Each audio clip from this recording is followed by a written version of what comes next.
আসসালামু আলাইকুম রহমতুল্লাহ। শুরুতেই আমরা বাংলাদেশের একজন জনপ্রিয় নাশিদ শিল্পী আবির চৌধুরী সাহেবের নতুন রিলিজ হওয়া একটা গজল শুনাই।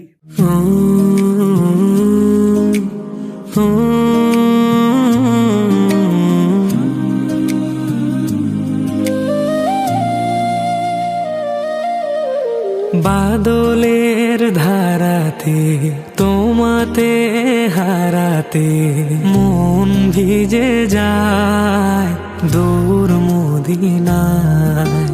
রিমঝিম এই বর্ষায় আমি ভিজবো তোমার মদিনায়। তোমার রওজার পাশে বসে বৃষ্টির হাওয়া মেখে যাব ঘুমিয়ে। তুমি আসবে আমার স্বপ্ন এই বর্ষায় ভিজব দুজন। ইয়া রাসূলাল্লাহ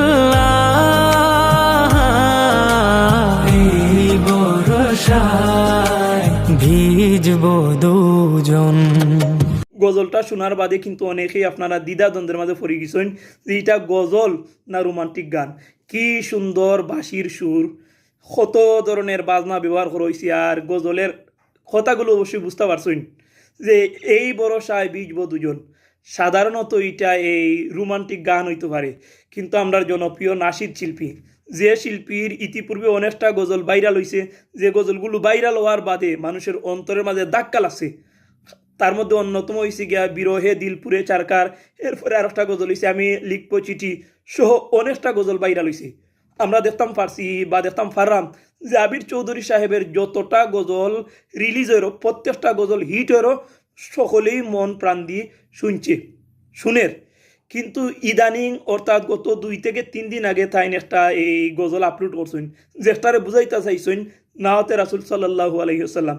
কিন্তু এই গজলের মাঝে তাই এমন কিছু বাজনা ব্যবহার করছেন, এমন বাঁশির সুর, রাকালিয়া বাঁশির সুর ব্যবহার করছেন এবং গজলের কথা গেছেন যে লেখছেন, এটা কোনো অ্যাঙ্গেলেই নাতে রাসূল হইতে পারে না। আপনারা অবশ্যই শুনলা, সবচেয়ে আশ্চর্য লাগছে গজলেরই এই অংশটুকু।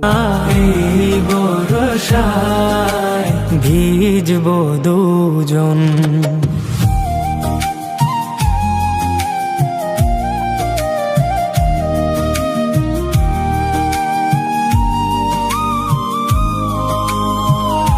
এই বরসায় বীজব দুজন, বাদের অংশটুকুতে কইছেন ইয়া রাসূল আল্লাহ, ইয়া এই লাইনটা মিলাইছেন। কইতাম চাইলাম যে যে কোনো একটা ছন্দের লগে খালি ইয়া রাসূল আল্লাহ কইলে গীতা এটা এই নাতে রাসূলই যায়নি। এই সঙ্গীতের মাঝখানেও মদিনা হারাইছেন, রাসূলের নাম হারাইছেন, বিভিন্ন সিস্টেমে এটারে গজল বা নাতে রাসূল হইয়া চালাইয়া দেওয়ার চেষ্টা করছেন। কিন্তু সারাটুকু শুনলে আপনারা বুঝতে পারবা যে এটা কোনো সিস্টেমে কোনো অ্যাঙ্গেলে নাতে রাসূল সাল্লাল্লাহু আলাইহি সাল্লাম হইতে পারে না। যে শিল্পী হলতের আমরা আইডল মনে করি, যে শিল্পী হলতের গজলগুলো শুনলে হৃদয়ের মাঝে প্রশান্তি আয়, রাসূল সাল্লাল্লাহু আলাইহি সাল্লামের মহব্বত পারে, সেই শিল্পী হলতে যখন বিপদগামী, এটা কিন্তু বিপদগামী, কারণ এটা কোনো সিস্টেমে কোনো অ্যাঙ্গেলে নাতে রাসূল সাল্লাল্লাহু আলাইহি সাল্লাম হইতে পারে না। তাইনের গজল যদি বুঝতাম আমরা এই হিট না বা জনগণে গ্রহণ করেন না, তাহলে অবশ্যই আমরা মান্য নিতাম যে তাইনের গজল কেউ পছন্দ করেন না, এর লাগে তাই বাজনা ব্যবহার কইরা তাই গজলের জগৎ চাইরা তাই গানের জগৎও যায় রাখি। কিন্তু ঠিকই মানুষে তাইনের প্রত্যেকটা গজল সাদরে গ্রহণ করে। তারপরও বুঝলাম না যে কোন কারণে তাইনি বাজনা সহ গজল দিয়া বা এমন এই রোমান্টিক খতামালা দি গজল সাজাইয়া অন্যজনে সাজাইছে তাই গাইছেন, গাইয়া তাই ইটারে আবার নাতে রাসূল হইয়া চালাইয়া দেওয়ার চেষ্টা করা। আপনারা এই গজলটার এই কমেন্ট বক্স একটু পড়বা, 90%-এর উপরে মানুষ এই গজলের বিপক্ষে কথা কইছে, ওইটার এই গজলের মানুষ গ্রহণ করছে না। সকলেই জানতো চাইরো যে এটা গজল না এটা রোমান্টিক গান। যদি তাই এটা রোমান্টিক গান হইয়া চালাইয়া দিতা তাহলে আমরা বুঝলাম নে যে তাইনের আর গজল বালা লাগেন না, তাই রোমান্টিক গানের দিকে গেছেন গীতা তাইনের নিজস্ব ইচ্ছা। কিন্তু এই গজলের মাঝখানো এই বীজব দুজন হইয়া ইয়া রাসূলুল্লাহ বা মদিনা শরীফ লাগাইয়া তাই কিতা বুঝাইতা চায়রা, কিতা তাই মেসেজ দিতা চায়রা। ইসলামী সঙ্গীত শিল্পী হতে কারণে কিন্তু আমরা অনেকেই বা বাংলার সাধারণ মানুষও অনেকেই গান শুনে না, গজল শুনের।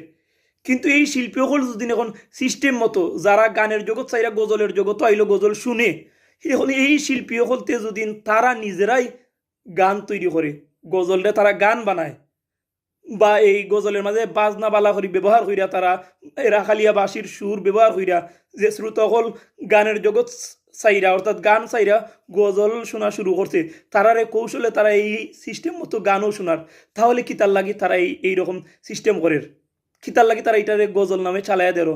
তারা তো টোটালি সহজে হইতে পারে যে এটা গান না, গজল না, এটা গান আমরা গাইরাম, তোমরা বালা করি শুনো।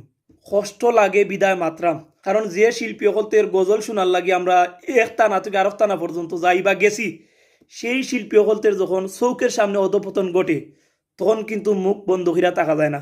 ভিডিওটা হয়তো আপনারা অনেকের ভালো লাগতো না, কিন্তু একটু গভীরভাবে চিন্তা করবা যে এই শিল্পী অকলতে আমরা কোন দিকে নেরো।